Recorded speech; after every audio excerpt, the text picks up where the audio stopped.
In the first millennium of the galaxy, the Imperium exerts its power with immense armies of humanity's divine emperor to wage incessant internal and external wars. Although individual worlds may have some flexibility in how they are controlled and governed, the word autonomy should not be used lightly, since the Imperium is the all-powerful administration that oversees everything, and every world must obey its orders. Entire systems have spent thousands of years paying with lives and material goods for mistakes made in challenging the Imperium, while privileges within it allow groups, families, and individuals to achieve varying degrees of independence. It would be an exaggeration to call this freedom, since the Imperium controls the economy, politics, and religion, and most citizens have no say in decision-making, affecting some miscalculations as to the independence they believe they have when challenging the Imperium. While the layers of privileges within the Imperium can bring degrees of independence to groups, houses, families, and individuals, it would be an exaggeration to call this freedom in the true sense, since the eyes and ears of the Imperium are embedded in all parts of human society.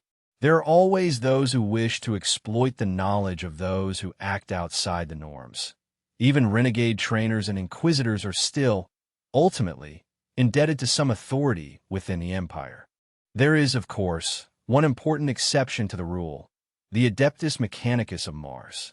These individuals, dressed in red robes and often cybernetically augmented, are seen on every Imperial ship, on every Imperial world, in every Bastion Hive city, and in every Imperial facility.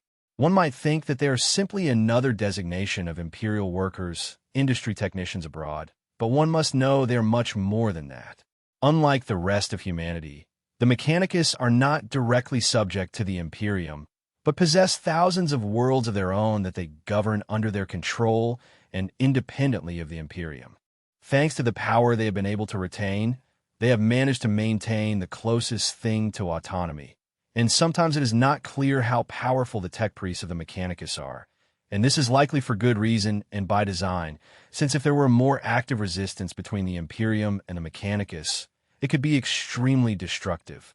But to give an example of how powerful the tech priests are, by imperial decree of the Emperor himself, any technological discovery belongs to them, whether data, archaeotechnology, recovery, or salvage, which has often led to the question of what unknown technological discoveries have been made by the technological priests of the Mechanicus, but have never been shared with the rest of the Imperium, which raises disturbing questions about the true power of what is, in effect, a rival of the Imperium itself, but which is treated with due respect and diligence in a marriage of diplomatic and quasi-religious convenience. Music. When people are initiated into the galaxy of war, which extends over 10,000 years to M41, one of the first things presented to them is, of course, the empire of humanity, which extends throughout the galaxy. The term empire is a collective designation that is obviously very broad and perhaps necessary given the complexity of the hierarchy that sustains it: the Adeptus Terra, the Inquisition, the Ecclesiarchy, the Administratum, and the numerous specific designations of the military branches. One thing that surprises me that is often overlooked, and which now that I think about it, I am guilty of, is not showing the true power or importance of the Mechanicus, more formally known as the Adeptus Mechanicus, the technological priests of Mars, the cult of the machine, the guardians of advanced knowledge of humanity, receive many names. They are the devout servants of the Mechanicus cult and exist in the service of the Omnissiah. But this collective title of tech priest encompasses thousands of different functions within the Mechanicus: janitors, artisans, mages with their countless subclassifications, trans and lex mechanics, engine seers, cognitas, myrmidons. They are all integral components, gears, if you will, of the vast machine that is the Adeptus Mechanicus. Humanity has largely stagnated in all aspects, especially with regard to scientific research and development. Since for the Inquisition, any new knowledge is considered a quasi-religious matter, since although members of the Mechanicus cult remain an element adjacent to the empire of humanity, they worship the machine god, of which the Omnissiah, the Emperor, is no more than a physical manifestation. More like an emissary, a bodily vehicle to communicate with the machine god. The authority of the Adeptus Mechanicus in Mata technology is unquestionable, since, as we have pointed out, the Mechanicus is so intrinsically intertwined with all aspects of the Imperium that it is found at all levels of operations. Even the estates send their own to Mars to learn the secrets of the cult and gain a greater understanding of the machines, so that they could become tech marines. The priests of the tanks and the Mechanicus cult differ significantly from the rest of humanity in their way of seeing the galaxy and the universe, both ideologically and in their forms of ritual worship. Their philosophical foundations are only partially aligned with that of the rest of humanity and its suffocating imperial cult on a superficial level, since most of the rest of their beliefs are tolerated at best, frowned upon by most, and considered deeply heretical by those who belong to the more formal and conservative departments of the empire, specifically the ecclesiarchy.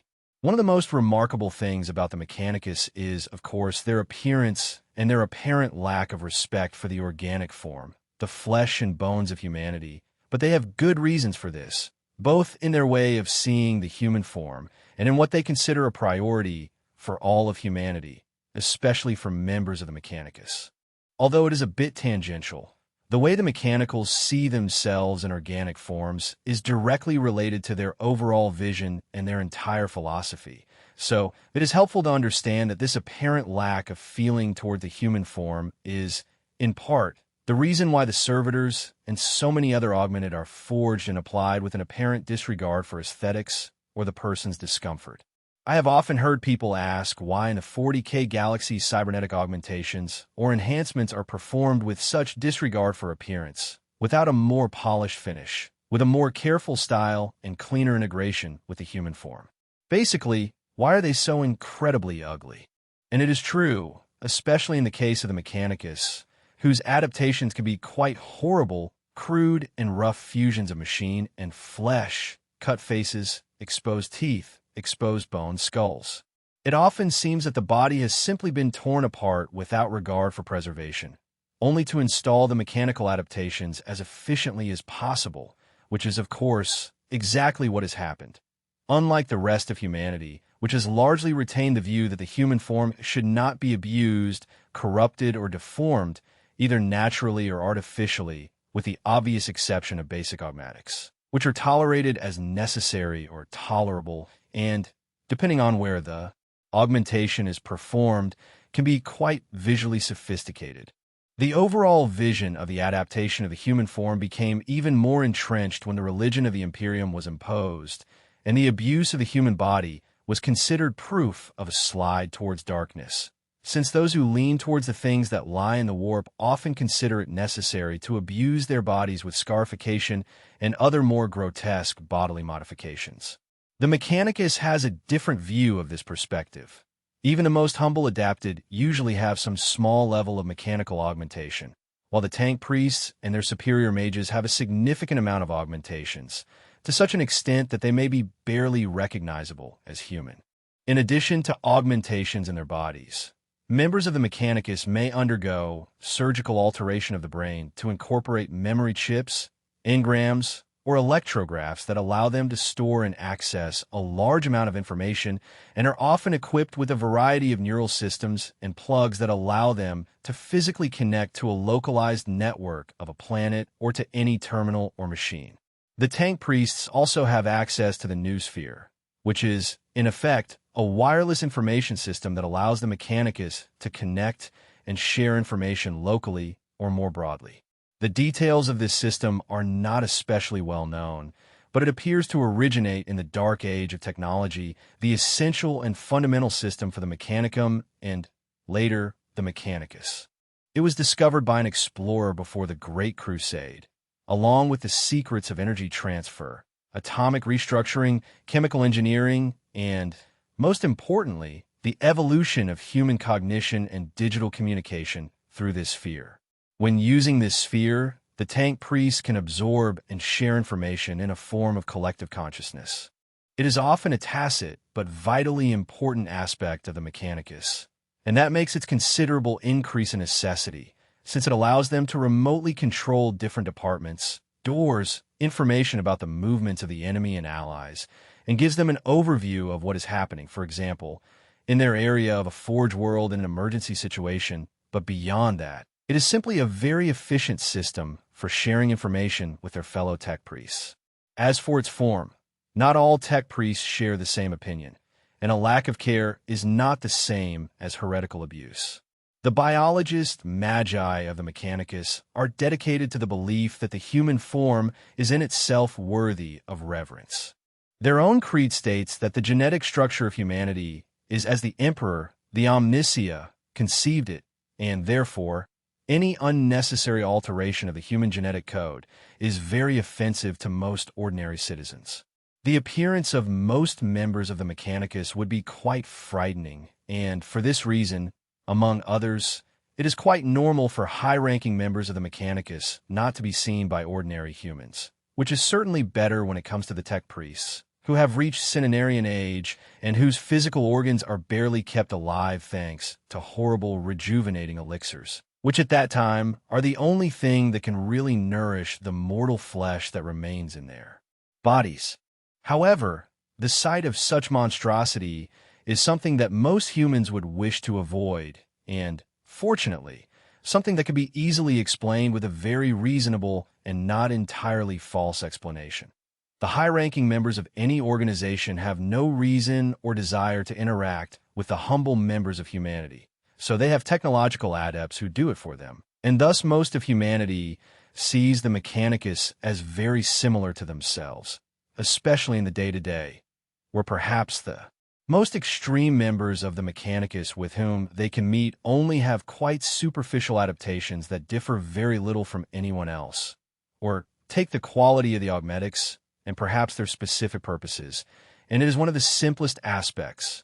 Although one of the most fundamental and important of the Mechanicus is simply to maintain the technology, acquire new information whenever possible, and above all, safeguard not only the technology, but all knowledge in itself. And this is one of the central points of the Mechanicus, the preservation of knowledge, and it was this driving force that motivated its origin.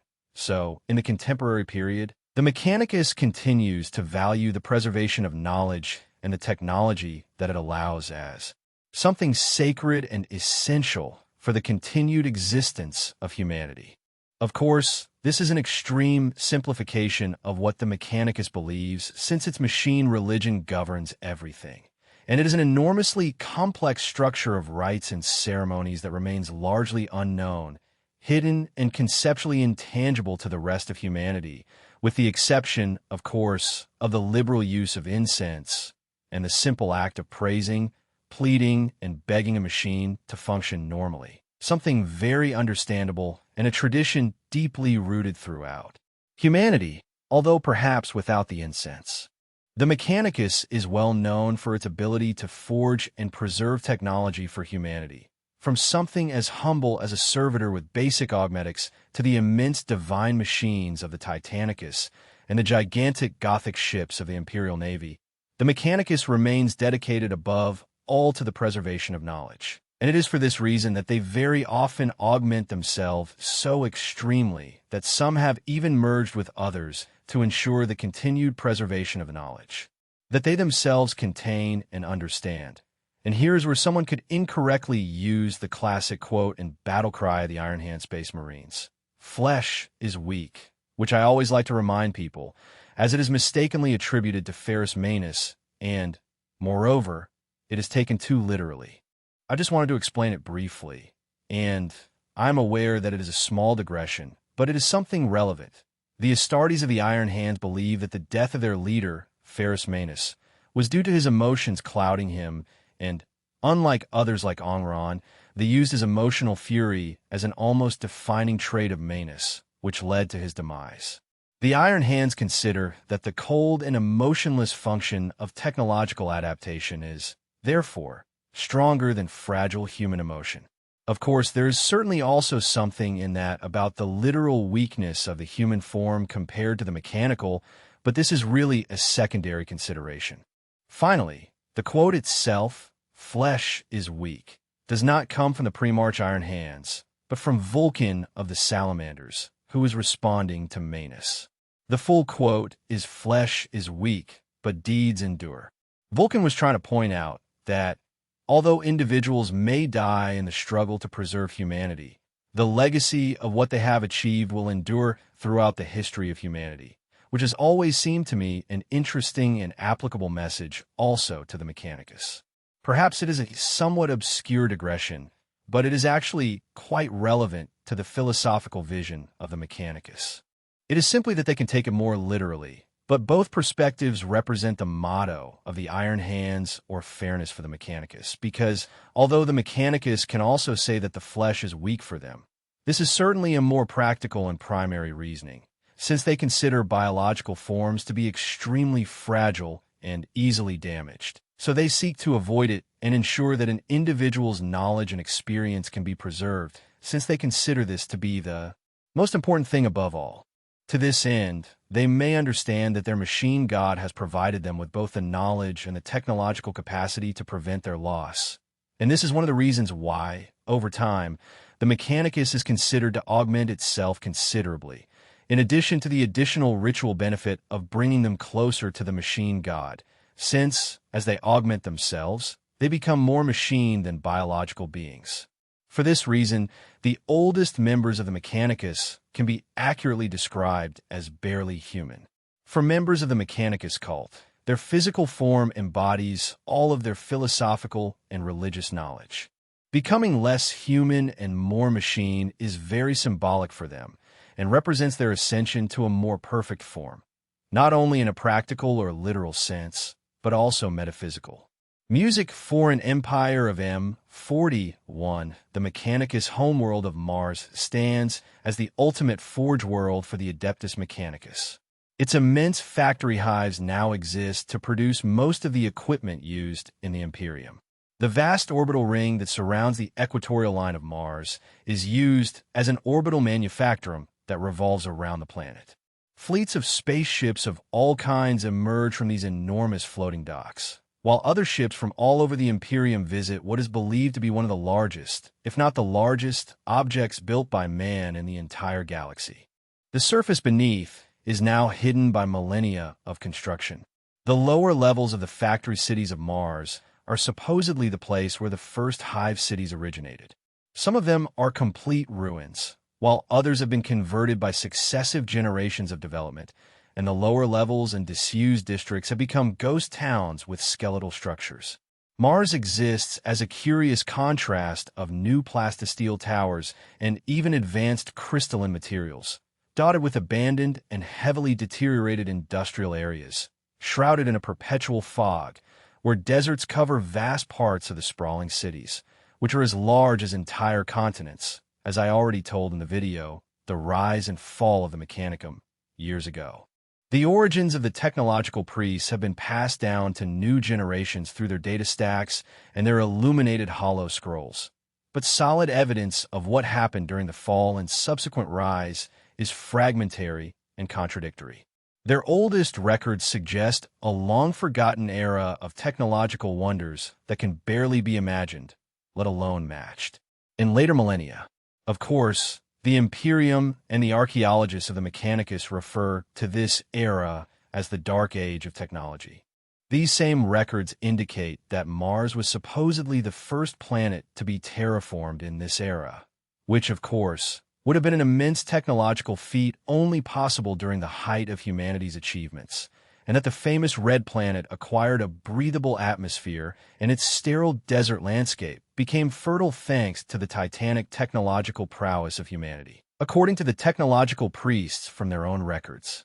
However, agriculture was never something significant for the first inhabitants of Mars, since their true wealth was under the surface in the form of gems, dense mineral and mineral deposits, and this was one of the reasons why it became a technological and manufacturing center for humanity in its era of galactic colonization.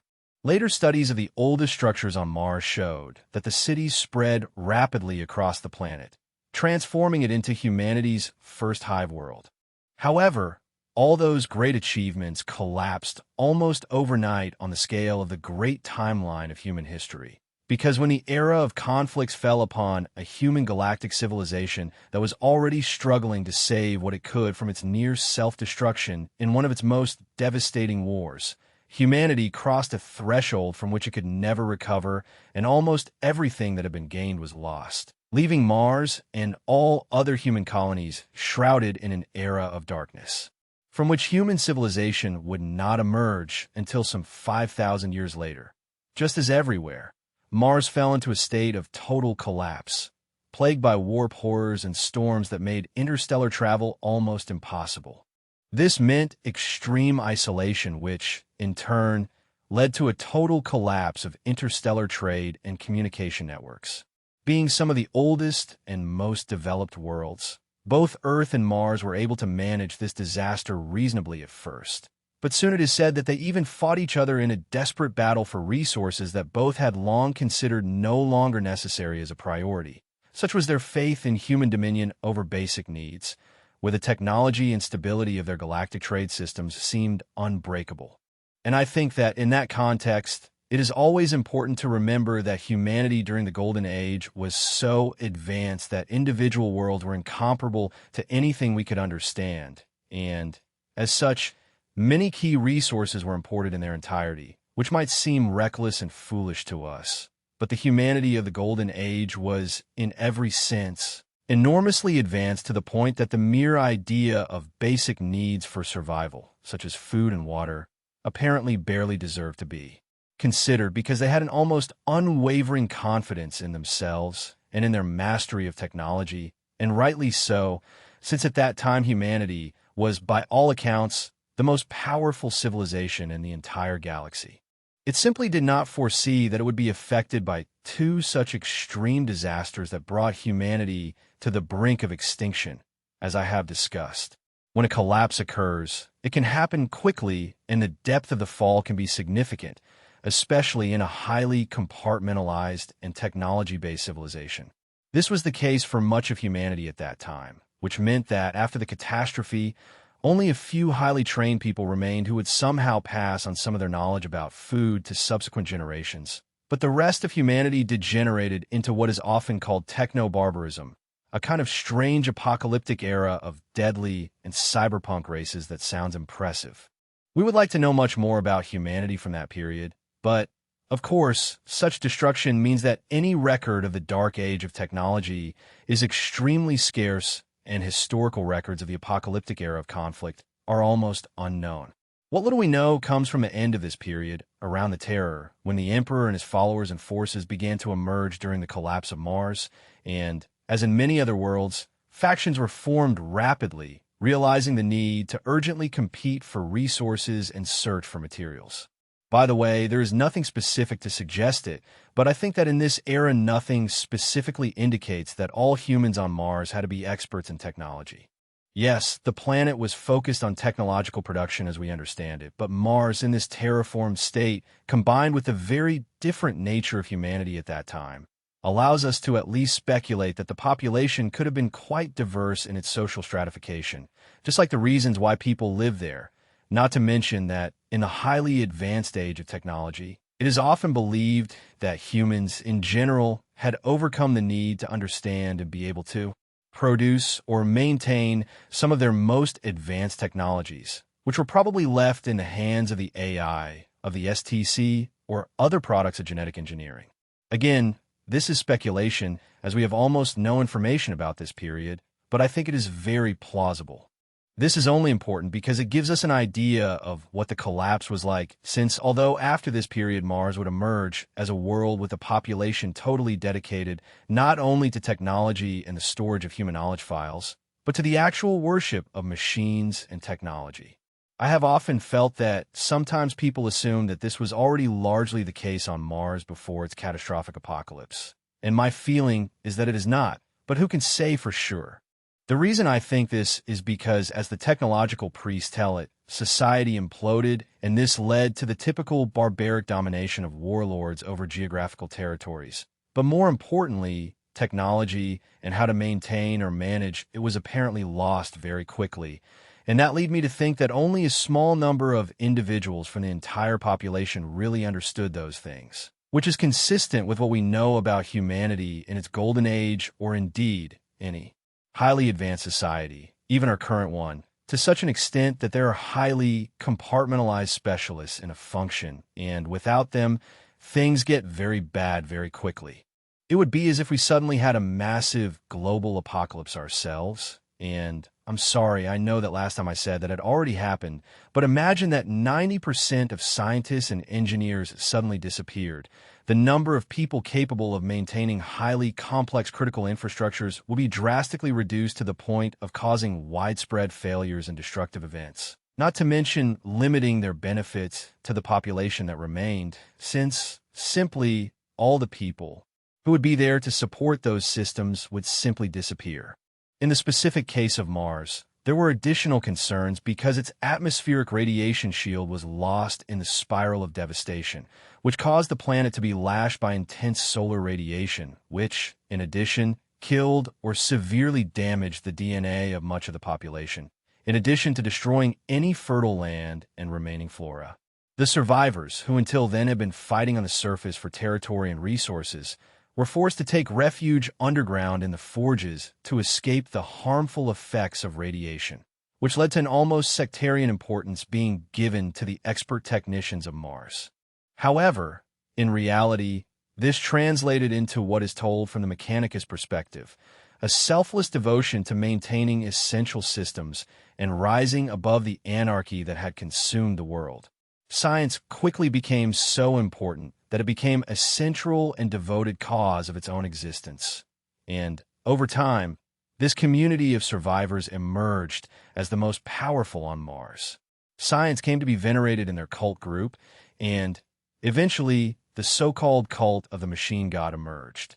Its leaders and highest-ranking members were all expert technicians that had enabled the survival of their followers. These surviving technicians of the Dark Age would come to be known as tech priests, who over time would only further refine and expand their cult religion that venerates technology and their machine god, whom they consider the supreme source of all knowledge.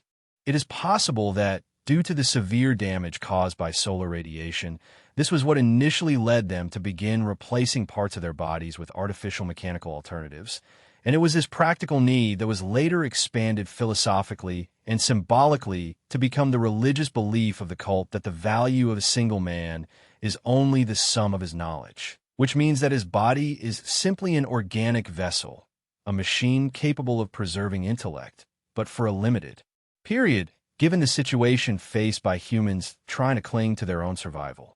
The origins of the machine cults seem obvious. There is also the question of possible proximity to the entity known as the Dragon of the Void, which lies in the depths beneath the surface of Mars, but it is unknown to what extent this being was involved in the initial emergence of the cult, although at least it seems to have had some influence on its origins. This was an extremely difficult period of survival for anyone who had managed not to be horribly scourged by the solar attack on the surface, not to mention the subsequent struggle for resources below, where groups of mutants and gangs of marauders raided those who were trying to build something more civilized. For the worshippers of the machine god, this was unexpected, and their technological priests carried out high-risk expeditions to the destroyed ruins of Hivesport, trying to recover valuable technology while it was still useful. They restored oxygen recyclers and moisture traps, food processors, and everything they needed for survival, including weaponry. However, success only attracted more to their doors in search of refuge, but the cult had a limited capacity spread among its various enclaves, which meant that only true worshippers of the machine god would be accepted. This undoubtedly led to a very concentrated group of motivated followers and defenders of the machine cult, which resulted in the increased strength of belief and worship within the cult. Over time, as the most powerful survivors of these clandestine groups, the followers of the machine cult would become the dominant rulers of this era and would henceforth be known as the Adeptus Mechanicus of Mars. The technological priests of this religion were dedicated to the divine trinity of the machine god, the Omnissiah, and the motive force, which according to their dogma is the source of all power and life in the galaxy. They would rise once more to build the first of their temples, including what would become the Temple of Knowledge. Inside this temple, shiny plastisteel pistons support the high-voltage ceiling, which can be raised and lowered to alter its acoustic properties and thus accentuate the hymns and praises sung to the machine god. The high altar is in the form of a vast database containing the accumulated knowledge of the technological priests, and even in M41, every new discovery is recorded on this altar.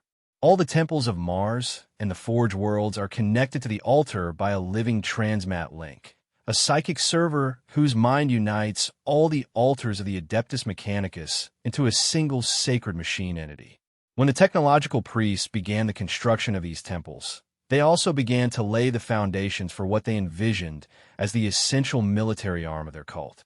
This would take the form of standard military units, infantry, armored vehicles, etc., but the technological priests also built immense war machines capable of functioning in the defense or assault of entire planets. The Titan legions, like all the information about this era, the exact origin of the Titans, is shrouded in the opaque mists of apocalyptic history. Some argue that the technological priests themselves created the Titans from the remains of technology destroyed during the Dark Age. Others claim that they had STC patterns to work from. The truth is difficult to determine and probably lies somewhere in between. The Titans appear to have existed since before the Age of Conflicts, so it is possible that at some point they were one of the immense weapons used during the Dark Age of technology. We know that the humans of this era had the ability to integrate and connect directly with their AI in a kind of linked consciousness. We have seen evidence of shared integration in the conversations that some members of the Mechanicus have come across, and all this is consistent with the constructions we know of the Knights and the Titans through their throne mechanisms, which allow the princess to pilot Titans and the Knight pilots and so on. So everything points to the technology of the Dark Age, and that the mechanics have probably been restored and reused, although probably not with the level of efficiency or power that was seen in the Golden Age of humanity, but for the technological priests. The Titans were now more than just very powerful machines. They were an aspect of the machine god himself, a sacred creation of technology, and to be part of the crew of a Titan is to serve the machine god. For a technological priest, it is one of the greatest roles that they can play, but many centuries, if not millennia, would still pass before any other human outside of Mars could hear that title, since they first had to recover the necessary strength to recover the surface facilities and then reach the orbital shipyards and repair them, which was not an easy task either. Even more centuries would pass before the first of those ships could depart on their great mission. During that time, they had long studied ancient Earth and were horrified by the destruction. The planet had been almost completely destroyed, and instead, the cult Mechanicus decided that they should focus on the galaxy in general, estimating that there would be worlds that could have retained more technology from the Dark Age. The tech priests had studied the phenomena of the warp for a long time, trying to understand its energy patterns, and at least in a fairly rudimentary way, they were able to predict when the storms were going to be weaker or stronger, so they speculated about sending expeditions when the warp storms were weaker. Little by little, the Adeptus Mechanicus would tempt its search for knowledge, which also doubled as reconnecting with humanity. They sent many Ark fleets, most of which contained 4 legions of Titans, while they were still in the period known as the Age of Conflicts.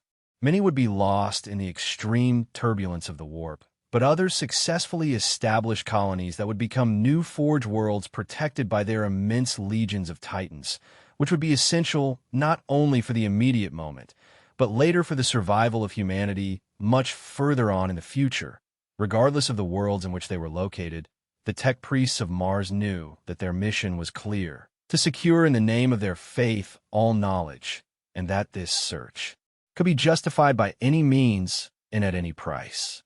What the tech priests discovered when venturing into the galaxy was disturbing. The Eldar, whom humanity had known as a refined and respectable people, had degenerated into extremely disturbing behaviors and were now immensely hostile. Similarly, other aliens, such as the Orcs, were now running rampant and attacking any world or ship they found. Worse still, they discovered that many human worlds had not fared any better than Earth itself, and had completely collapsed in terms of technology, often being replaced by systems of government that resembled feudal systems. While some of these were barbaric and ignorant who reveled in the worst vices and traits of human history, others were overseen by aristocratic nobles who not only welcomed the technological priests, but also shared their heritage with their powerful knight suits, which resembled the Titans in many ways. In many ways, the tech priests often founded new forge worlds on mineral-rich planets where they could easily build industries and forges, often near a night world, so they could share the stability, trade, and production support they could offer each other. This mutual dependence was very beneficial for everyone involved, given the instability of the galaxy at that time. Over millennia, both the night and forge worlds became more powerful, and often a rich world with multiple night worlds and a system that sustained themselves thanks to it was seen. Not only did they share technology, but also a constant increase in the sophistication of their societies. The forge worlds also kept in contact with each other, and even periodic messages were received on Mars about the progress made in the galaxy by the forge worlds. All the data was downloaded into their great altars of knowledge. So another scenario in which I would dare to raise the question of whether the Emperor was really necessary in his grand plan, since the technological priests were doing quite well and easily had the ability to continue their expansion by connecting with other worlds to survive the age of conflicts without the discriminatory extermination and subjugation that came later with the. Speaking of the Emperor's Great Crusade, the foreign events that led to the rise of the machine cult, the Adeptus Mechanicus, and Mars were, of course, the arrival of the Omnissiah to Terra.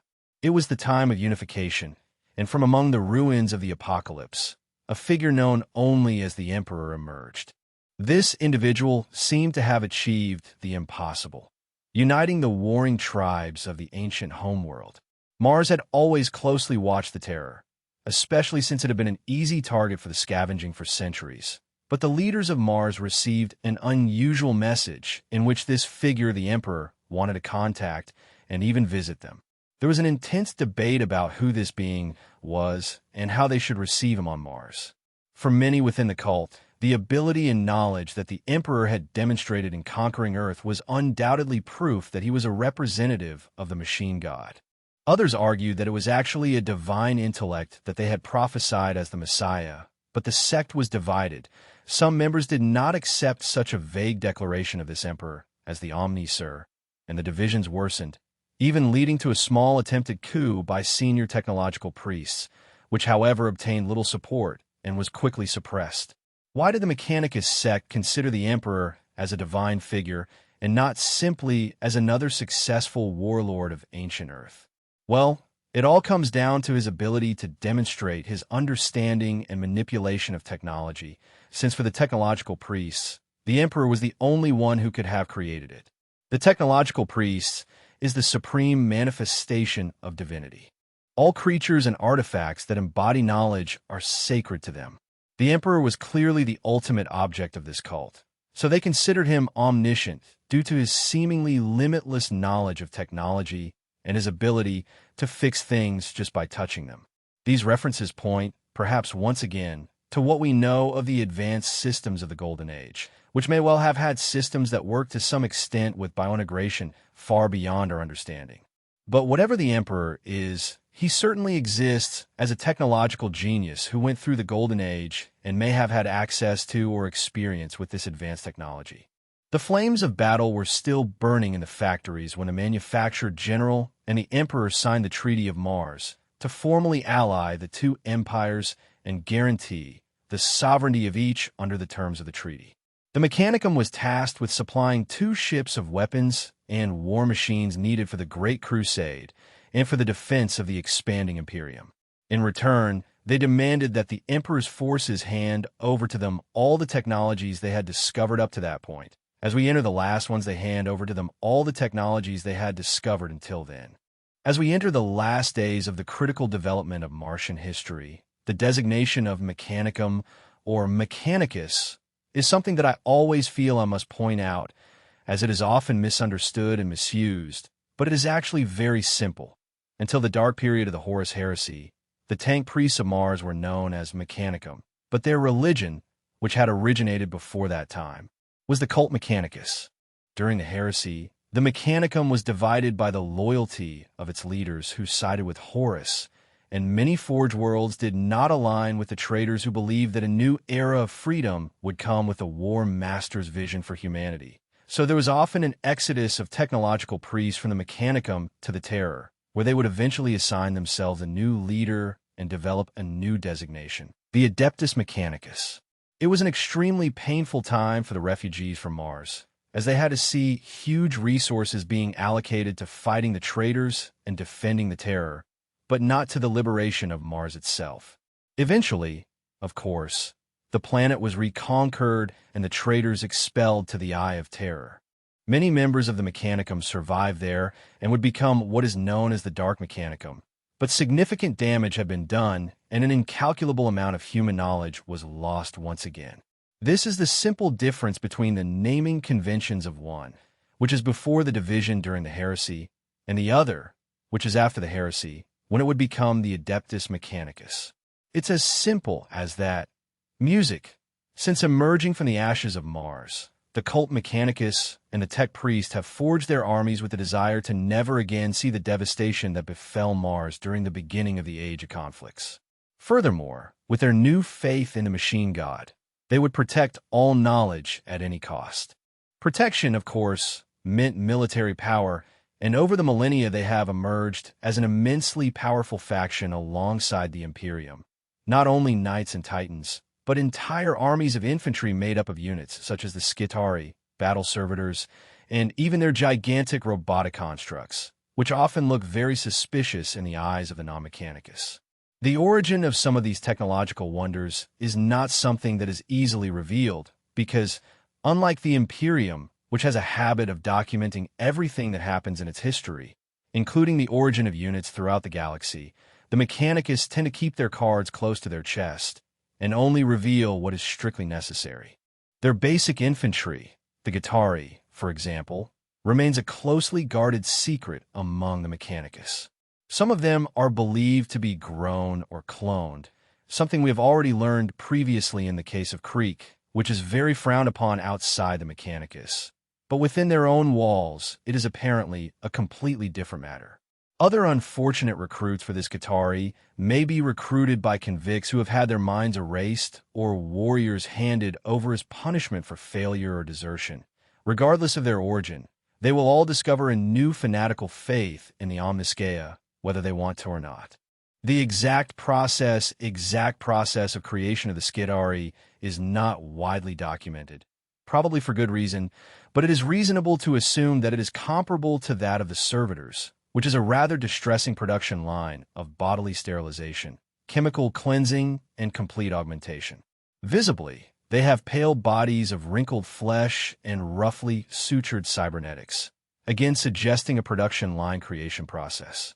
They are also augmented with ceramic valves and an adamantium plug embedded in hard knots of translucent muscle in homage to the ancestral cohort that first mutilated their limbs to stumps in the dunes of Mars. The Skitarii have their legs removed and replaced with alloy prostheses. Their brains are also augmented to create a mesh of organic and twisted neurocircuits. But anyone looking for consistency in the augmentations of the Skitarii will be greatly disappointed, despite the apparent elaboration of their production. Of the Skitarii, they also seem strangely individual, suggesting that they are less universal and more sewn together with whatever residual material is at hand. Thus, it is possible to find this guitar with a punch card-shaped skull slot, leather bellows for the lungs, but also equipped with quantum bioware in the brain. The origin of the materials used to produce new Skitarii remains unknown, but a speculative theory is that corpses are recovered and dissected for useful components before being recycled into new Skitarii. The theory is plausible and certainly consistent with the Tagpri's lack of empathy for human organic moments. These Gitarii are a very efficient infantry for the Mechanicus, both functionally and effectively en masse, but for obvious reasons they are never treated as valuable individuals, not even by the tech priest who repair them with the spare parts they have on hand. For the Mechanicus, they are extremely disposable and are often sent against terribly dangerous targets. But despite everything that is thrown at them, Some clans have always managed to distinguish themselves in some way, and although their exploits and efforts are not recognized by their masters, they are often at least taken into account by their enemies.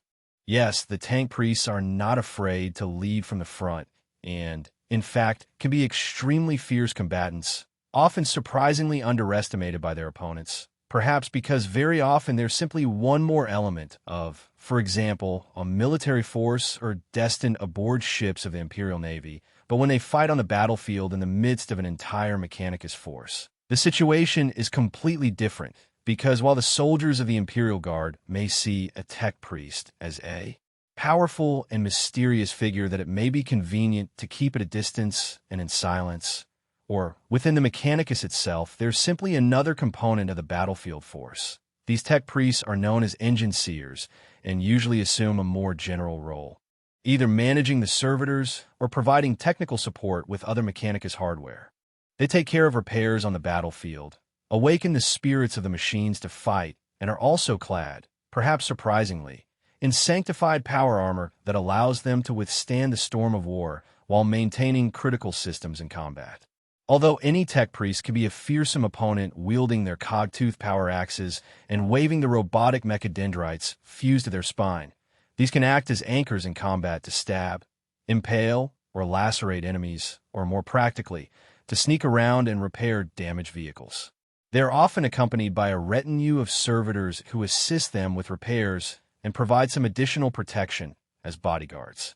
Another tech priest on the battlefield is known as Dominus, and they are much more focused on combat itself than engineer tech priests. The rank of Dominus is granted only to those members of the cult Mechanicus who have an inclination and have demonstrated talent for war, regardless of their individual discipline. They all have one thing in common.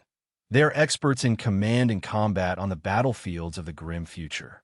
They see the battlefield as a huge data screen. The precision of the remaining units, the power of the energy packs, the critical losses suffered, and the trajectories of shots fired. They feed on data and cerebral stimulants that allow them to coordinate frontline tactics and shout war psalms from their Vox devices, all while tearing the enemy apart, willing to fight alongside any of their infantry units. More terrifying for an enemy that uses heavy armor may be the ability of a Dominus, who can disrupt and destroy the machine spirit of their machines or any Xeno equivalent that uses their battle hardware. They are also often seen personally adapting and improving their already formidable personal weaponry with the help of the Dominus tech priests, who often carry relics of refined manufacture and sometimes technology that simple mortals cannot understand, demonstrating extraordinary feats of destruction in the eyes of their allies. There are also the tech priests known as the cybernetic datasmiths, who program the powerful Castellan robots of the Cybernetic Legion. Since the aftermath of the heresy, the robots of the Cybernetic Legion have been completely controlled by their masters, since the constructions of the Mechanicum of this era proved disastrous and a clear example of why experimentation in replicating the achievements of the dark age of technology might have been better left in the past, in the eyes of the cult. The Castellan robots used by the Mechanicus now receive orders from the sanctified W doctrine. Fusions of biomatter and nanoelectronics that are even more ephemeral than the physical constructions of the robots themselves. These wet sheets are entrusted to the tech priests, designated as cybernetica datasmiths. When they're inserted by the tech priest, the protocol of the wafers dictates their behavior, usually with a fairly simple procedure to destroy the enemy. The use of robots by the Mechanicus is a powerful, but also comical, matter, such as their fear of renegade machines that, to change the commands of any robot, which is an absurdly impractical situation, since it requires the robot's doctrine wafer to be physically removed with a new script and then replaced. Perhaps it would be more comical doctrine wafer of the robot to replace it with a new script. Perhaps it would be more comical if a group of robots were in combat without their tech priest datasmith. They would continue to function under their last doctrine protocol until they ran out of power or were destroyed, so literally killing robots. The Mechanicals seem to accept this absurd situation as a counterpart to the lethal power of the robots, because it is apparently worth the effort if they could create robots with a simple shutdown and return to base command integrated into their protocols, but these advances can only be dreamed of. Yes, the Castellan robots are truly a sight to behold on the battlefield. They are almost twice as tall as the Anastatus and are designed to take a significant amount of hits before it is noticed, while offering great ranged and melee combat capability. Probably one of the reasons why the mechanics are so afraid to use these automatons in battle is that they are believed to be based, at least in part, or even built from the ancient robots prior to the start of the Age of Conflicts. It is unknown exactly how these machines fit into the picture that was the great fall of humanity. Great fall, but it is information that the Mechanicus bothered to share. However, they contain much of that era, as demonstrated by their heavy armor combined with uncommon repulsor shields that are capable of mitigating all but the most intense enemy fire. Robots are often equipped with powerful weapons, such as combustors that launch promethium on the enemy, can smash their adversaries with heavy fists similar to wrecking balls, or use heavy phosphorus launchers to chemically burn and incinerate their adversaries. Now, a small interesting digression about phosphorus or phosphex weapons, since it is something that the Mechanicus use almost exclusively, as do their radioactive weapons. The army and the estates no longer use it, and it was better known by the name phosphex during the Age of Heresy. Phosphorus is now its contemporary equivalent, slightly less intense, and the Mechanicus have a habit of using weapons that are enemies of organic life, including equipping this guitar with, as I said, radioactive weapons, something that no other force of the Empire for obvious reasons, since it poisons and kills the Skidari of the Vanguard who carry them, similarly to radiation weapons. Phosphex was effectively banned after the heresy, and I say effectively because there is no official decree on the matter, but rather a discretionary decision, since other weapons can serve a purpose without the collateral or potentially destructive long-term effects, although that in itself adds another point of intrigue for me, as I always find it somewhat comical that a weapon used by the Imperium is considered excessive after something like the heresy, the establishment of the Inquisition, and the enemies that the Imperium would later face, which seem like perfect targets or users for weapons that would be a little too strong. I imagine many Imperial guards would enjoy the opportunity to have retained some phosphex artillery shells to face a tsunami of Tyranids or hordes of orcs, despite their extremely dangerous nature. Similarly, the estates, when faced with a devastating number of enemies from my point of view, I find it really a bit shocking, because apparently the Exterminatus is fine, heavy weapon projectiles containing acid that are also titanic weapons that fire projectiles made of exterminators. It's okay, but localized radiation, poisoning, and chemical fires that are difficult to extinguish, apparently, are not okay. I find it a bit of an exaggeration in the grand scheme of things, and these are the kind of nitpicking rationalizations that I always get stuck on because, as I said, it's a bit jarring, it goes against logic. Happened with the Phosphex, which was a horrible weapon, but it was also practically annoying, apparently because the Phosphex was an incendiary weapon that used to take the form of a bomb or an artillery shell containing a corrosive, sticky, toxic, and flammable compound that had all the consequences that those descriptions implied, with the added irritation that, as we said, it was almost impossible to extinguish with anything other than, for example, exposure to vacuum. The Phosphex expanded on impact and air and became a boiling liquid mist that did not appear harmful at first glance, but adhered to the enemy and began to burn with a white and green or white and blue flame that was said to appear attracted to movement. It must be recognized that this material is truly a horrible weapon, since everything that comes into contact with it suffers this chemical effect of burning with a white heat that easily corrodes metal and, of course, living tissue. It deserves to be on the list of prohibited weapons in the future, because it is like being wrapped in a thin blanket or latex that covers the victim with molten metal, who suffers a total sensory overload while the body burns to ashes in an intense implosion of chemical heat. It is undoubtedly one of the most repugnant weapons used by the Imperium. Others, such as the Dark Angels, are also known to have used this weapon during the Crusade and the Heresy, and it was said that it could be used in projectiles that rapidly reduced entire infantry formations to ashes. So why do the mechanics in M41 use this phosphorus material in their Castellan robots and not in the Phos? Apparently, because in the M40, a renegade techno-priest known as Viriliad witnessed the horrific aftermath of a battle known as the cremation of Alcadia Secundus, and, for the somewhat implausible reason of having a moral dilemma, eliminated the ability of the Mechanicus to manufacture phosphorus weapons by destroying the only remaining STC database, which had survived some 10,000 years and still existed for the creation of the substance. Of course, he would be executed with the now unique and powerful phosphorus pistol, burned by the same chemical horror that he had eliminated from the galaxy. But in a clear example of the difficulties of the Mechanicus, they have never been able to replicate it. Now this nightmare weapon only produces the much less impressive phosphorus weapon, although it is not comparable with the Phosphex. One would prefer not to be on the receiving end, since the effect is very similar, an intense chemical burn that causes a considerably horrible death. Its use has only been preserved by the Mechanicus, which in itself speaks volumes.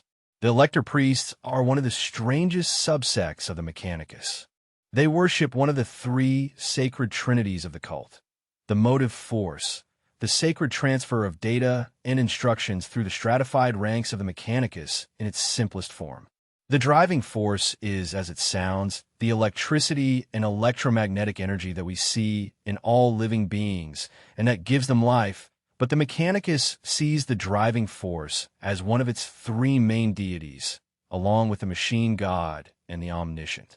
In the early days of the Mechanicum, the Electro-Priests were the most devoted followers of the driving force in the days of its creation. However, they were divided by a religious schism between two groups known as the Corpus Curi and the Fulgurites. Basically, the difference arose around the fact that the Corpus Curi focused their worship on the machine god, believing that his light should illuminate everyone, and mounted crusades to defend their cause, while the Fulgurites were horrified since they were very protective of the driving force, believing that their god favor was finite in their eyes. Sorry for the pun. The Mechanicus players will understand it. The Corpus Curi were simply wasting the power that the machine god had granted them, which caused among the Electro-Priests a period known as the Wars of the Conductor, and even in M41 the surface of Mars on the surface of Mars are still burned by the battles fought by the worshippers of the driving force. In the M41, it seems clear, and many electoral priests agree, that this conflict will probably never be fully resolved. The electric priests are able to channel energy through anything they touch.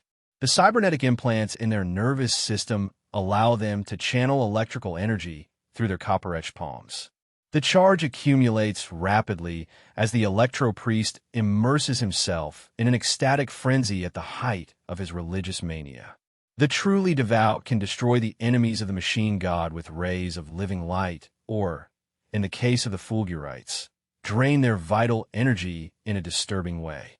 They can even suck the bioelectricity from living beings, extracting it in a great burst and storing it in their central capacitors, so that same energy can later power the saints instead of the heretics. In contrast, the Corpuscari are much more proactive in the use of electrical force. They launch terrifying jagged rays of the machine god's wrath against their enemies, who are struck by these sacred energies for a brief instant before dying and seeing the light, while their violent bodily spasms tear them apart as they burn from within. All the omnisized faithful are equipped with. The enemies hit by these sacred energies see the light for a brief instant before dying, while their violent spasms shake their entire body and burn them from within. All omnisized worshippers are equipped with small nameplates and information wafers located under the surface of the skin, which can only be accessed by high-ranking tech priests. They are known as electu. In the case of electro-priests, their electu are so extensive that they cover their entire nervous system. Even the servers and robots are blessed with their own form of electu to designate who they belong to, both for religious reasons and in times of battle. When an entire procession of followers of the Mechanicus can have their systems remotely configured to respond to the same chants and invocations, which allows the leaders of the Mechanicus cult to fill their entire cybernetic congregation with the divine ability to destroy their enemies with piston-powered fists of living rays or with the blinding light of omniscient truth. And to explain my previous pun, all electro-priests do not see in the conventional sense, since the channeling of the sacred driving force burns their eyes out of their sockets, something that usually happens in their first experiment with their new powers, and that is known as the omniscient tears. However, the electro-priests do not need eyes to see, since they can feel the electromagnetic signals of everything around them. They perceive the world differently, and their vision is that of the driving force visualized for them.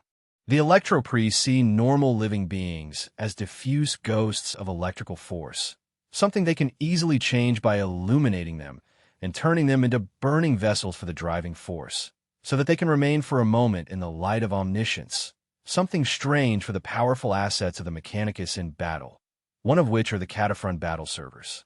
In the Forge worlds, they can reach from tens of millions to hundreds of millions, and, in general, they can come from humans grown in vats, or, when large quantities are needed, from criminals and gang members sentenced to life imprisonment as servers, lobotomized, and essentially converted into cyborgs in the service of the Mechanicus or the Imperium. But when an individual of great physical bulk is captured by the Adeptus Arbitris, he is often marked to be converted into a cataphract server.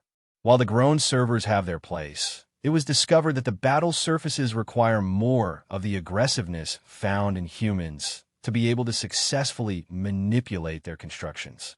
The Catavon are usually cut off at the waist and put into a kind of heavily armored sarcophagus in which they will remain until they are destroyed. Their individual survival, of course, is of little importance since they can be easily reclaimed and produced in significant quantities in the Forge worlds, which allows them to be sent to extremely hostile battle zones without worrying much about losses, since they often surprise the enemy without them realizing it, by approaching with unexpected aggressiveness. The Cataphon servers, whether Breacher or Destroyer, are an immense force on the battlefield, with a single purpose: destruction. All the improvements that have been granted to them are aimed at maximum lethality. If they were simple, heavy infantry transports of the Militarum, they would probably be equipped with some weak projectile weapons, but as part of the Mechanicus, they carry the most lethal plasma and gravitational distortion weaponry, capable of crushing and twisting the most heavily armored enemies and turning them into piles of twisted remains or molten plasma residue. The Sicarians represent the next stage of advancement of the Scutarii. Formerly human, they have now gone far beyond the mortal form and have become almost completely cybernetic. The length of the Rust Stalker's Sicarios, for example, was reused from excommunicated Scutarii to turn them into assassin clans. The Sicarians can also be recovered from Scutarii damaged in combat, literally dragged from the battlefields after being burned, broken, or otherwise torn apart by the forces in combat in M41, but those who are considered fit to continue serving are given a second chance and taken back to the Forge laboratories for extensive augmentation. The Tech Priest biobiologists only need the brain and nerve functions to create a Sicarian, which means that they usually only need the cranial section, the spine, and perhaps the connection points of the limbs and a good part of the torso. Everything is recovered, and new slender limbs of shiny metal are installed on them. These are the lucky Scutarii who will be rescued and installed with new slender limbs of shiny metal, while the Sicarians of the Sicarian Rust Hunters employ weapons focused on melee combat. The Infiltrators, as their name indicates, prefer a more stealthy option. The weapons of the Sicarian Rust Trackers emit an unpleasant buzzing that causes nausea, in that, when used in combat, sweep a sonic matrix through a variety of wavelengths until they find the apparent molecular frequency to simply pierce any armor or bone that their enemies wear. The results are visceral, as one would expect, and the shape of their tools can range from stilettos, quick razors to the rope claw, a gauntlet with needle-shaped fingers capable of turning flesh into a pile of quivering flesh before the victim even has a chance to try to evade the attack, and probably even feel something. Therefore, the Sicarian Infiltrators, although they focus on approaching their prey before opening fire and cutting the enemy to pieces, infiltrate by overwhelming the enemy's sensory apparatus with stimuli. The Voxcasters turn screams into static, but even among living individuals, their disruptive emanations are as effective on natural senses as on artificial auditory senses. With stimuli, The voice transmitters scream. The screens become static, but even among living individuals, their disruptive emanations are as effective on natural senses as on artificial ones. The auditory senses are suddenly saturated with a high-frequency tinnitus. The eyes fill with tears and become red, opaque, and blurred by the pressure. The taste of burnt metal fills the mouth. Some will probably even struggle to breathe while their orifices bleed or spill other fluids. The pain crushes all the sensory organs, and the enemy that is intended to be attacked is very often completely incapacitated by the assault, on their knees or slumped against a wall while the Sicarian infiltrators simply approach at point-blank range and open fire. This broad-spectrum assault, specially designed, is calibrated by the technological priest who authorizes the sending of these terrifying units of assassins. And although any Scutarii center that fights alongside them will receive null codes that will translate these disruptive frequencies into soft, harmless psalms for the omniscient glory, the Sicarian infiltrators are seen by this Scutarii as blessed guardians against data corruption who wage a selfless war on the front line against an enemy. Facing a Sicarian is a terrifying and most likely final encounter, as they are barely human agents of death who show no mercy at any time, only a calculating and ruthless efficiency in fulfilling the orders that their technical priest master has coded for them. The Onager Dune Crawlers are an iconic piece of the Mechanicus arsenal, originally from ancient Mars. They were created as work machines that could easily cross the wastelands of Mars in complete safety. Their reliability, due in part to their Martian universal terrestrial engine, meant that they could be easily reused for war, so they were equipped with Emanatus force shields and a considerable arsenal of weapons for their relative size. Their creeping nature makes them look like strange predatory insectoid combat machines, following the Mechanicus trend of drawing inspiration from organic forms. Two Scutarii from different disciplines control the vehicle. The Ranger, located at the top, uses his skill in range combat to destroy the enemy at a distance, while the Vanguard Scutarii, built to resist, uses his resistance to harmful energies to immerse himself in an amniotic tank that allows a direct and highly receptive communion with the machine spirit of the vehicle, while the crew is, of course, easily replaceable. The Dune Crawl are such a symbolic temple dedicated to the machine god that the construction itself has a much greater value in the eyes of the cult. Music. The final contingents of the Mechanicus arsenal increase their power and stature so significantly that they can only be discussed in other content, as we would enter the realm of knights and titans. Beyond this point, something with which people are already reasonably familiar, these constitute, of course, a significant contingent in the Mechanicus arsenal. Although, as far as knights are specifically concerned, it is worth mentioning that, when they founded their forge worlds throughout the galaxy, the Mechanicus established strong ties with many night worlds. Often, as has been noted, several night worlds can be found in the same region as a forge world, due to the relative support they can provide each other. Tech priests can request knights to support their Titan legions or join scout fleets to assist in missions, to recover lost archaeotechnology, etc. They are often deployed to help defend key planets, especially forge worlds in danger or rich in resources. In return, they can expect to receive technological resources and gifts from the Mechanicus and their local forge worlds. The knights who align themselves with the Mechanicus are clearly distinguished from their imperial counterparts by their armor, which is usually a combination of white, black, and red, and covered in Mechanicus symbols, cog skulls, and general symbols of the forges with which they align themselves. In the past, I've spoken of the rise and fall of the Mechanicum, of its inability to innovate, and through other events, we have come to think of worlds like Riser and Zhao Arcad, and that some of these forge worlds may have different, even secret, motivations towards Mars itself. So, when I felt the burning desire to talk about the Mechanicus again, I wondered why I hadn't done it much sooner.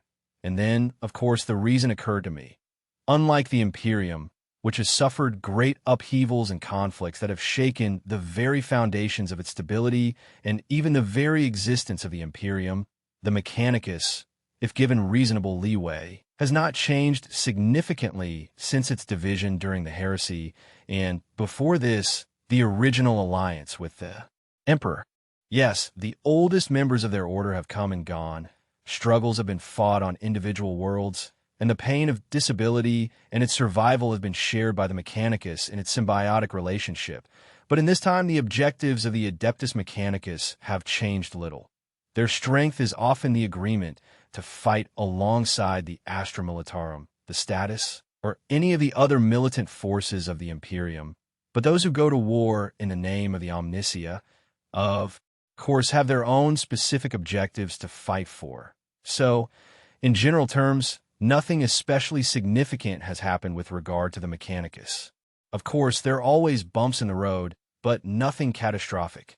This is largely due to the fact that, unlike the Imperium, the Mechanicus, after the heresy, has remained generally quite focused and united. The Imperium also does not interfere or provoke the tech priests much, because they know that without the Mechanicus, the Imperium would undoubtedly collapse. Similarly, there is reason to think that, due to the vital role played by the Mechanicus, the two factions have become increasingly intertwined, so that, in the year 41, part of the autonomy of the Adeptus Mechanicus has also been eroded, not to mention the fact that, after the Horus Heresy and other major disturbances centered on the Imperium, those who serve the Emperor have tightened the reins and pay more attention to anyone who might lead us down another path to chaos. In a civil war, this means that the Forge Worlds, which were always considered almost inaccessible to the administrative bureaucracy of Terra, are now subject to inquisitorial scrutiny at a level unthinkable in the early days of the Treaty of Mars. The horror of the traitors and heresy caused a shockwave that continues to resonate even 10,000 years later among the Mechanicus, where they were once a strong and united group, but now they will always fear being accused of heresy, which has undoubtedly had a paralyzing effect on the debate of ideas, and true knowledge has been gradually replaced by learning through repetition and understanding by dogma. It is not surprising that anyone who tries to innovate in the contemporary period is viewed with extreme caution, even disfavor. Of course, the tech priests continue to analyze, catalog, and examine every fragment of data and ancient technology they find, but it is a process of diminishing returns, and only in very exceptional cases do they discover a functional example of something that can be reproduced, which seems to go against the very essence of their entire religion. Why doesn't the machine goddess grant them a treasure trove of new knowledge? After all, there is no need for true understanding when the machine goddess can provide everything that is needed. The decay over 10,000 years in the contemporary Imperium is evident. The Adeptus Mechanicus replicas of millennial machines are far inferior and can often be dangerous to their operators. Despite this, and almost incomprehensibly, the Mechanicus cult continues to view any form of innovation with supreme skepticism. Some might even go so far as to suggest that their fundamental objectives have been eroded over time, and that knowledge of the machine has been replaced by the simple worship of its function. As a result, with the exception of a few notable individuals, there are very few technological priests in the 41st millennium capable of approaching the technical brilliance of their ancient predecessors. As each century reaches its dark end, a little more of the technological law accumulated by humanity transcends understanding and becomes myth and legend before falling into eternal shadow. Although there has been peace to a large extent between the Mechanicus and the Imperium, there has always been suspicion between the two about their broader motives and objectives, which remain hidden from each other. Thus, although they have been getting closer over time, the tech priests of Mars have always kept humanity at a distance. And despite the increased scrutiny that has become necessary since the heresy, many clans of the Hive Worlds remain largely closed to all human visitors. This certainly does not help to dispel fears about suspicious activities or motivations. The Wild Forge Worlds are not open planets that anyone can visit out of curiosity, and it has been demonstrated on numerous occasions, as was the case with Riser during the heresy, that the Forge Worlds retained considerably larger arsenals of military weaponry, sometimes of models that were believed destroyed or even unknown, than those that are officially documented. leading many to wonder about the true strength of the Mechanicus and to raise the inevitable question of what implications that secretly accumulated strength has since, although the Space Marine legions were divided into smaller chapters to prevent too much power from being concentrated in one place. This was not the case with the Mechanicus due to its autonomy, and of course, it could be something very innocent and nothing more than the cult's desire to ensure that it can adequately defend its forge worlds in any possible scenario, since they truly fear the loss of knowledge and the repetition of the devastation and catastrophic loss that occurred during the original fall of Mars, and, later, again in the heresy. But there were almost certainly some within their ranks who wished to see themselves separated once more, not necessarily to go to war directly against the rest of humanity, but with a new independence that would allow them to choose their own path to follow without being chained to the Imperium, of course. The reason why these ideas have not had greater acceptance among the high ranks of the technological priests is probably due to the fact that the Mechanicus is already considerably more autonomous than many factions of the Imperium, something of which some are well aware, and although true autonomy would bring benefits, it would also increase the likelihood of potential disasters since, while it continues to retain its own substantial military power, the enemies of the galaxy have only increased in the 10,000 years since the heresy, and the leaders of the Mechanicus fully understand that now is not the time to fracture the two main elements that constitute human civilization in M41. Furthermore, as things stand, the power wielded by the Mechanicus is already significant, so, generally speaking, they could ignore actions that they do not consider mutually beneficial, although saying this always carries a political cost. The original treaty with the Emperor continues to significantly bind them to the Imperium, and although some actions may allow them to flex their considerable power, like much of the diplomacy between factions within the Imperium, this only goes so far. When push comes to shove, the Mechanicus prefers to follow the line of the rest of the Imperium, except in the most extreme circumstances, where it would be clear that the consequences would be very counterproductive to the overall objectives of the Mechanicus. So from the early days of the Mechanicus cult to the Indomitus era of M41, the armies of the Adeptus Mechanicus have fought in defense of their forge worlds and the galactic objectives of humanity's Imperium.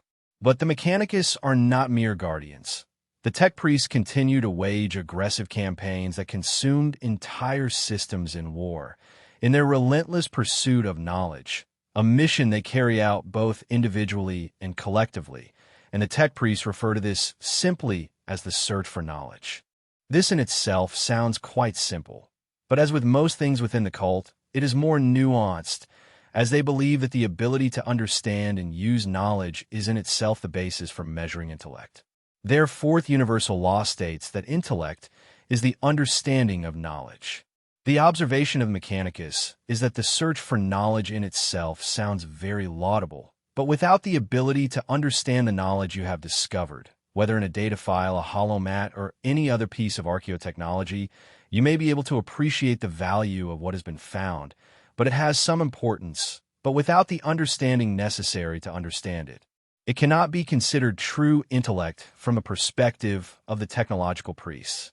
Of course, this is a problem they have encountered all too often, as they can discover archived data and concepts and return them to Mars, but they themselves lack the intellect necessary to fully understand what they have found, which makes it largely, and unfortunately, often redundant, even though they are able to appreciate its inherent relative value. However, the search for knowledge can take many forms, mainly an iteration of research and exploration of ancient worlds and any localized archaeotechnology, fragmented and unknown ancient data, strange and uncatalogued phenomena, lost worlds of humanity from the dark age of technology, and, above all, its ultimate form remains the search for the ancient mythological devices known as STCs. Now, I'm not going to go into detail about the STC system, because we've already done that in depth before, and I even have a full video on the subject, but in a nutshell, the STCs were created at the height of the dark age of technology, when humanity was colonizing the galaxy, and quickly realized that it was very necessary to create a machine capable of containing the sum total of humanity's knowledge and that would allow any colony to overcome and cope with any challenge it faced. To solve this critical problem, they developed the STC, Standard Construction Template System, but having a universal database to work with is one thing. But one aspect that has remained confusing about the STC is why paper templates exist, and that is, as I say, a kind of black hole that I am not going to go into today, since we have discussed it in depth previously, because the STC systems were a vast database of knowledge that included all the most complex theoretical knowledge that humanity had reached. Unfortunately, almost no intact and functional STC has ever been discovered, and if they were, as some believed during the heresy, they were unfortunately lost or corrupted, an extremely frustrating fact, because if a functional STC were discovered, it could theoretically propel humanity back to its most advanced technological level, albeit without the high level of social and cultural thought. The problem for the Imperium and the Mechanicus is that what the settlers mainly needed were fairly simple tools, industrial equipment, medical and industrial machinery to build and maintain a colony, not war machines that defined the empire or technology that allowed humanity to simply eliminate the enemy's most powerful constructs. What the mechanics tend to discover in the ancient ruins of a human world is confusingly also called STC standard template constructions. And these are printed templates that can be entered into an STC constructor STC, or, apparently, the mechanics manufacturing plan, such as Forgewell, and this will simply begin to produce that machine design. The problem is that this is obviously very limiting and slow in terms of human technological progress. Fortunately, because the dark age of technology, humans were very advanced compared to the Imperium era, any discovery tends to be very beneficial. Even the equipment used by settlers for agriculture is powerful enough to often be reused as a war machine in M41. The vast majority of the vehicles and common systems used throughout the Imperium have been faithfully copied from ancient STC information. When such information exists, it is precious and sacred to its guardians, an artifact that has been passed down for hundreds of generations. A notable example is Muggos Archon Land, still remembered and celebrated thousands of years after his death thanks to his discovery of a single STC fragment in the 31st millennium. That single fragment provided the construction templates for the famous Land Raider battle tank and a Landspeeder air assault vehicle, both named in honor of their discoverer. In other cases, the discoverers of an STC that provided a knife so advanced that it was given to the estates as basic equipment received entire worlds to rule and were named in their honor. Therefore, discovering a fragment or template of an STC has immense importance for the Mechanicus and the Imperium, and very often also for the Xenos and the enemies of humanity, since the technology of the Dark Age is so powerful that it is often coveted even by the enemies of humanity, as much as by the Imperium and the Mechanicus. So even the slightest rumor about the discovery of an STC causes a race in which a multitude of technological priests and their arc fleets investigate and often wage wars in entire systems to find it, and any resistance is crushed with all the force of the Adeptus Mechanicus, not to mention the Imperial authority, because if the Imperium discovers any type of STC, they themselves are subject to the Treaty of Mars, and, technically, everything must be handed over directly to the technological priests, which would not prevent unscrupulous planetary governors, rebel merchants, and even inquisitors from ignoring such technicalities for their own benefit. Music, while the machine gods serve the purposes of the cult of survival of Mars in its darkest hour, unifying and focusing the technicians of Mars towards a common goal, and, later, focusing them on conserving the technology they had without wasting resources on endless research and experiments, which was a very constructive aspect of the original Mechanicus cult. But of course, there was a small problem. It trapped them in an endless cycle of understanding and maintenance that was greatly reinforced through repetition, which over millennia has severely limited their real understanding of the technology they possessed, which in part has led to many considerable losses of important technological pieces. So in the long term, it is not so good. And although sometimes words such as research are used in relation to the Mechanicus and the Imperium, The idea that the Mechanicus carries out true research with a forward-looking vision is probably not what people imagine, since real independent scientific research is, at best, only a partially accurate framework of what happens in terms of research carried out by the Mechanicus. Although I will point out that this idea of technological research is one of the most flexible, or we could say incorrectly applied concepts within the M41 galaxy.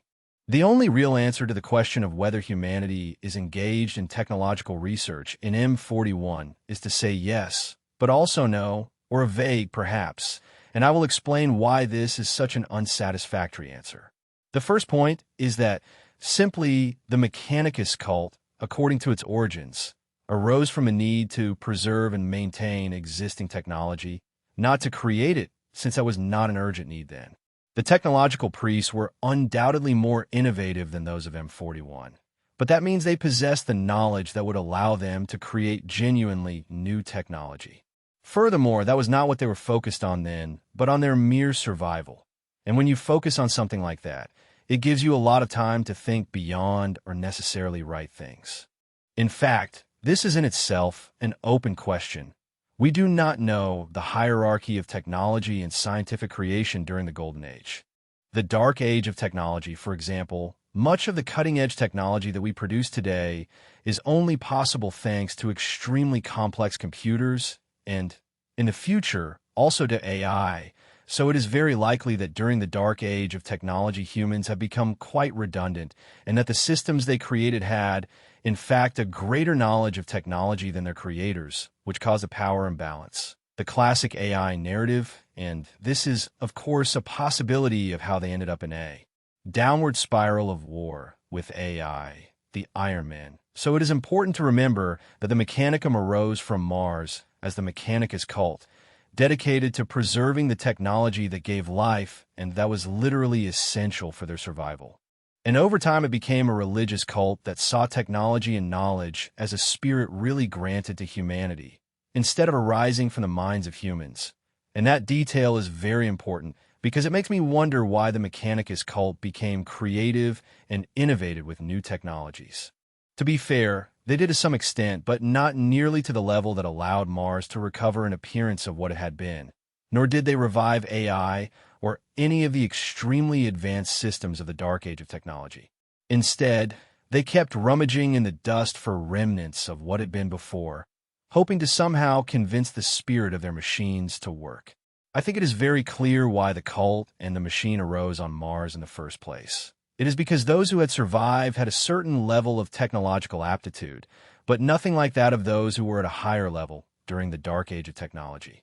Consequently, much of the highly advanced technology they discovered or knew appeared in that classic quote, indistinguishable from magic, or, to put another way, one's magic is the divine spirit of another's machine. So, although it would be quite acceptable for a member of the Mechanicus to acquire a greater knowledge of existing technology in order to properly maintain it or reasonably adapt it to be more efficient, more powerful, or perhaps reimagined for deployment on a larger or smaller platform, they could also have, for example, some adjacent purpose for which a technology could be used. It is just speculation, but, for example, one could imagine a technological priest adapting a plasma weapon to turn it into a plasma tool for industrial purposes, which would probably be acceptable now, although I do not think we can go so far as to say that they would reverse engineer the technology, because, as noted above, reverse engineering is a term that is used as if it were the simplest thing in the world, and it is not. Furthermore, to be successful in it, it is necessary to know at least the basic scientific principles and the specific principles of engineering as a starting point, or to have surpassed them, because without that, and especially given the enormous gap in technological knowledge between the Mechanicus and the most advanced technology of the Dark Age of technology, that process is really impossible. You could simply insert your own example. It is like giving a person from period X an object and asking them to reverse engineer it. An exception would be if we were talking about a complex piece of existing Imperial hardware, but the Mechanicus had lost the details on how to maintain it. It is feasible that the tech priests, who are at least somewhat familiar with those systems, carry out some research and, in doing so, may rediscover how to continue maintaining it, focusing on the rescue of knowledge, without really taking steps forward.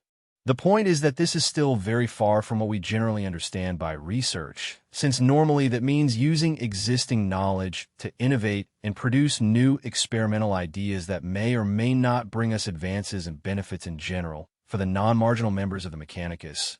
It is not an activity in which they want to participate, and it is something that I always want to emphasize, because I could not count the times that I see comments that say things like, surely the Imperium would dedicate a world to R&D. Why doesn't it do it? Or, in wars where we see the fastest and most powerful advances, why doesn't that happen in the Imperium? And the simple answer is because it does not depend on the Imperium. Their weaponry and technology are supplied by the Mechanicus, and the Mechanicus has very specific opinions about research, since it is governed by a cult religion, not by scientific principles of logic and advancement. For some reason, people find it very difficult to understand this idea that they do not want to invent or create things to advance because they're focused on a hidden religion, not just logical and progressive thinking.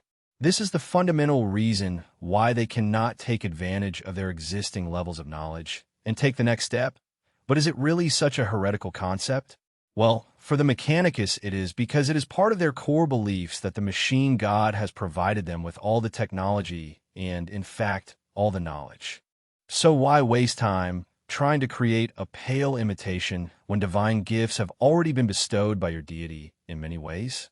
Even believing that one is capable of trying to is extremely insulting to their beliefs. Furthermore, as imperfect organic beings, most technological priests believe that they must rely on rituals rather than understanding. They have the firm belief that the slightest deviation from the ritual is an invitation to disaster and will lead to the unleashing of uncontrollable forces, and rightly so, since they developed that system in the first place.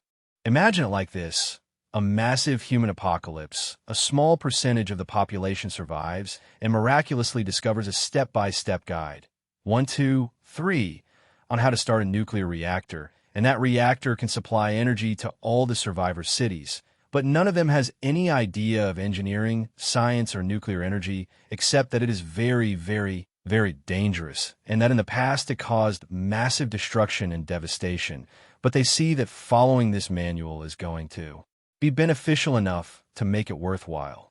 Would you then want to start deviating from that plan, playing with things, deciding, hey, why don't we skip this step and see what will happen? Probably not. And that's pretty much how the Mechanicus sees it. There's a lot of technology, some very advanced things related to the spirit of the machines that obviously they do not understand at all, but they know that if they follow the steps to the letter to maintain, build, and operate those things, nothing bad will happen, and that is how they tend to see things and act. The other thing is that the ego and arrogance that are needed to presume to be able to create independently is, for the Mechanicus, almost incomprehensible, because even approaching replicating the knowledge granted by the machine god is, for the Mechanicus, an impossible equation to solve. The Emperor himself was only granted a pass because they believe he is the Omnissiah. Of course, there will always be exceptions to the rule, figures like Belisarius call, who do have the ego and arrogance to believe themselves to be such powerful creators that they can separate themselves from the others and create where others have remained restricted. Even then, despite all of Call's impressive achievements with the Primaris and his team, all he did was take existing technology and modify it to suit his needs. So not even Call strays far from the lines, he just took a step aside to test the rule's rigidity. Then there are the tech priests themselves, the members of the Mechanicus, or simply scientists outside their order who, at some point, may have ideas that go beyond their rank, rebel, or go underground and begin to develop truly original concepts and technology, but doing so carries a significant risk of being condemned for technological heresy and, after an anguished and traumatic mental interrogation, are usually summarily executed. The techno-priests have developed all kinds of techniques to extract information from heretics. One of them is the so-called metal fatigue, in which a small bionic implant is used to slowly disintegrate the subject's cybernetic components, which causes them excruciating pain that very few are able to resist, and anyone who does will die in agony, stripped of their precious bionic implants. As for the Mechanicus and its stagnation, there is still this arguably counterproductive concept that anyone who dares to innovate and propose original concepts will be purged along with all their research and achievements, which will be destroyed on principle, which may seem as far-fetched as it sounds. But who would say that the Imperium is rational, in addition to the fact that, although this may be true for renegade technological priests, a precedent has now been set with the call of Archmagus Belisarius, and one can only wonder what doors his actions have opened. As for how, or perhaps why, the Imperium Mechanicus continues to bleed technology and knowledge, it is due, at least in part, to its own compromised administrative structure, and always my favorite. I must highlight the speculative scenario that can be applied to the bureaucratic, dark, and irrational madness of the Imperium through the lens of a humble and insignificant adept of the administratum who, while still in his promotion period, discovers a transcription of an astropathic interpretation of a distant and insignificant imperial planet, but which seems to point to the almost incredible discovery of an STC template that could be of immense value to the Imperium. But just as they are about to rejoice at the honor of being the first to transmit this communication, they are invaded by a cold sweat that consumes their soul, and they see with horror that the paperwork has only been sealed twice, instead of the mandatory 3, as had been strictly required by their department supervisor days before, who was incredibly irascible and intimidating during their initiation period, in which they witnessed another potential adept being brutally punished for daring to double-check a technicality of the process and for not valuing the authority or time of said supervisor, who was dragged away screaming with the promise of becoming a servitor at the end of the day, still echoing in their ears, not knowing whether it was true or not, or perhaps for motivational purposes for other adepts. They were sure. So now our new adept faces the classic problem of imperial bureaucracy, consumed by the fear of making an administrative error that could end his career or even his life, which could provoke the wrath of his supervisor and see himself excluded from any position of value, along with the credits needed to obtain moderately decent Haber rations, or risk submitting an invalid document for further evaluation and the promise of potential glory. After careful consideration, the adept decides to err on the side of correct technical rigor, as they have been repeatedly instilled during training, and thus the valuable message is placed exactly where it should be, in the invalid document tube, from where it quickly descends to the furnace, and the STC that could have saved billions of lives is consumed by administrative fire, only to be lost or destroyed on the planet itself by an invasion of orcs who tear it to pieces for being stupid and boring. It's just a hypothesis, but it's one that always amuses me because it fits perfectly with the madness of the imperial bureaucracy, with its satirical and dystopian desolation. But getting back to the subject, this is really part of the problem when it comes to the relative ignorance of the Mechanicus. No matter that, for a common human, the tech priests have what appears to be a genius level of understanding when it comes to technology in the grand scheme of things. The tech priests are actually astonishingly ignorant. For example, they have more than 1,000. They have constantly lost technology that already existed. They have repeatedly damaged their vast data archives on Mars with aggressive code, and all simply because they have not been able to retain the real understanding of the basic scientific manufacturing processes or the general functional principles. And the reason they do not have that fundamental understanding is because they do not try to innovate, create, research, and explore the technology they possess. Although, to be fair, when I say this, I am referring more to what would be a basic level of understanding for humanity in its advanced dark age of technology. I am not suggesting that the mechanics do not understand, for example, the basic laws of physics, etc. They are not that backwards, but they are certainly not at a level that allows them to truly innovate with the maximum potential possible for humanity, given the weight of the facilities and minds at their disposal, which brings us back to the central question about the sacred STC of the Mechanicus. It is quite comical that, despite everything of the chaos, of the total collapse of all the human knowledge that had been achieved up to that moment, somehow, through all this human innovation, it actually persevered in the form of the STC. What I mean by this is the STC perfectly fulfilling the original design function, which, when I think about it, is something I have rarely seen commented on. Most people often focus on the grandiosity of the Mechanicus quest or the potential power that could be unlocked through the STC in M41. But for me, there's something much simpler, almost beautiful, to observe in the success of the STC system. It was designed to allow colonists who had virtually no knowledge of the machines they were building to give them everything they needed to be able to operate and maintain them. I hope the comparison is obvious, because it really speaks to the masterful vision of humanity at its peak in having created an effective idiot-proof process for complicated manufacturing. They could not anticipate, or perhaps they did, how far humanity could fall. But it is interesting to note that what was originally designed only to help colonists who did not have the time or knowledge to build what they needed continues to fulfill its primary function some 15,000 years later. It is a gift for humans who do not have the ability to reach the level of understanding necessary to design and build that technology, but who, nevertheless, have the means to do so, which is really impressive.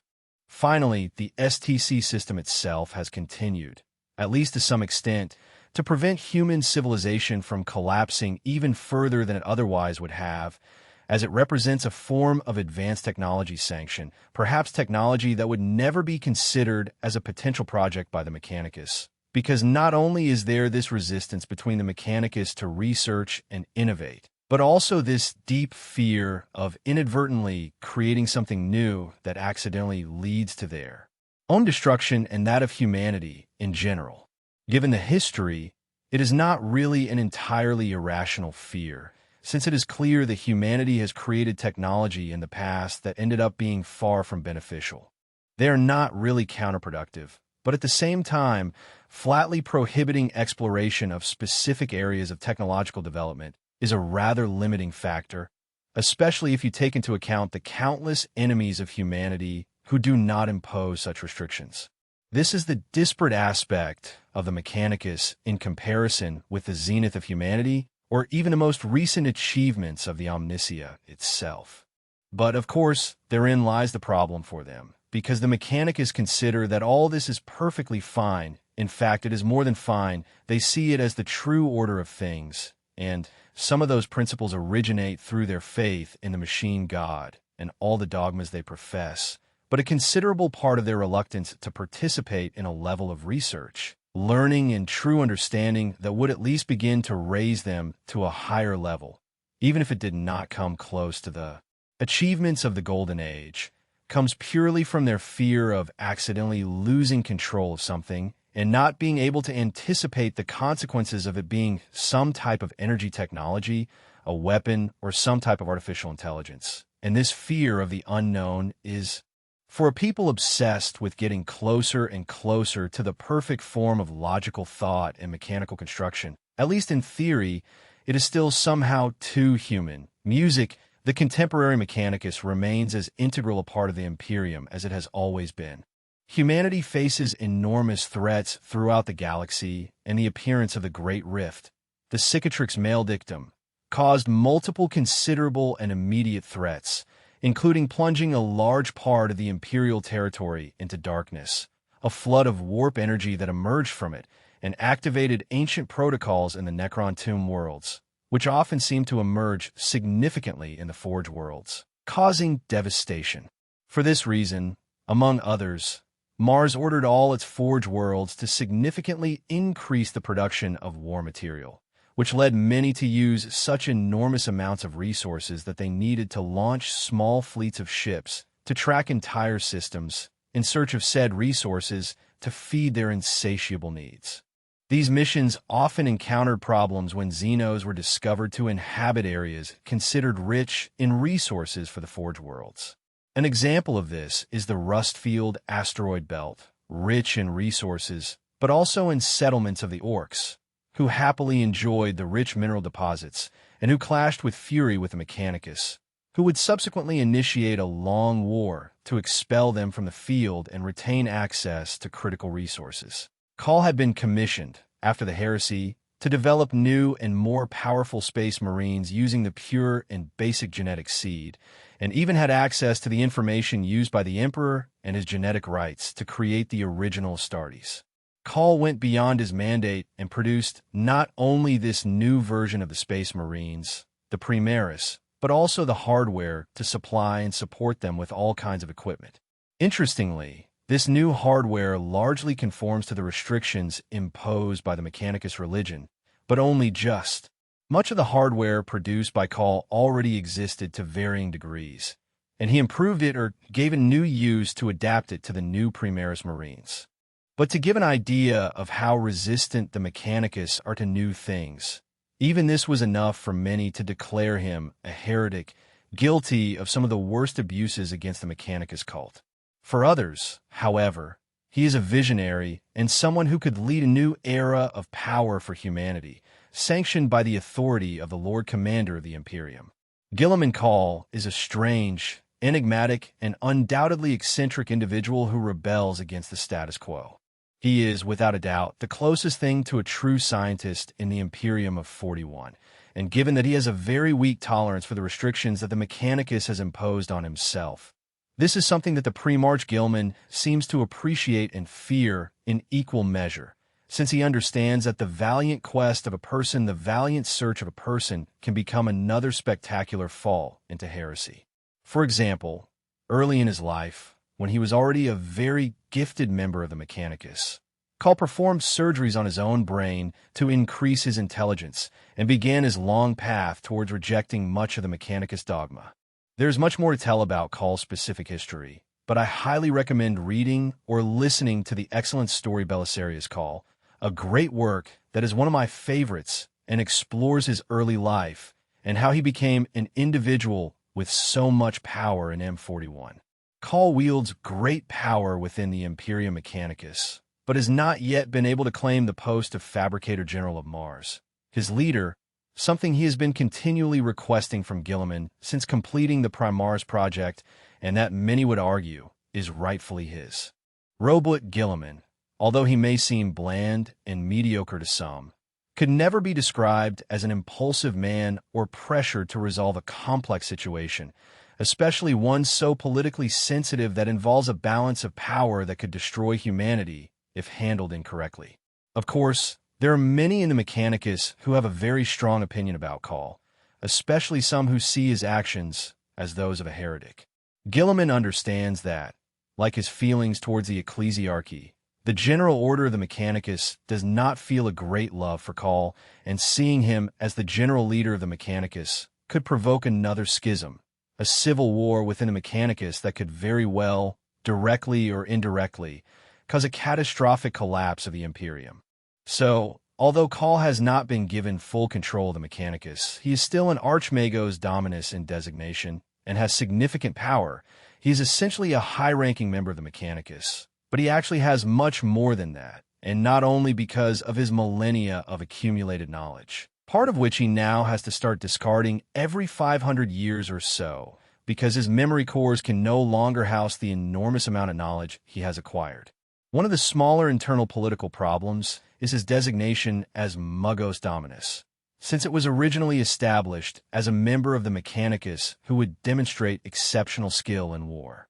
Ancient knowledge makes many within the Mechanicus consider them too dangerous for a leadership role, as they're considered too focused on war, without keeping in mind the higher goals of the Mechanicus, and the designation itself, as we have noted above, has its origin in heresy, when the tech priests were granted the so-called dreadful right to control robotic automatons and battle servers designed for war.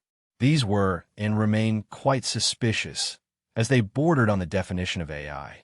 i.e., the automatons were practically robotic in nature, save for their wet brain core, but they were far from cyborgs, and the biological component was simply an equivalent to an artificial form of intelligence, far from being comparable to, for example, a Cataphon battle servitor, which still retains a significant proportion of its human form at this time, during the heresy.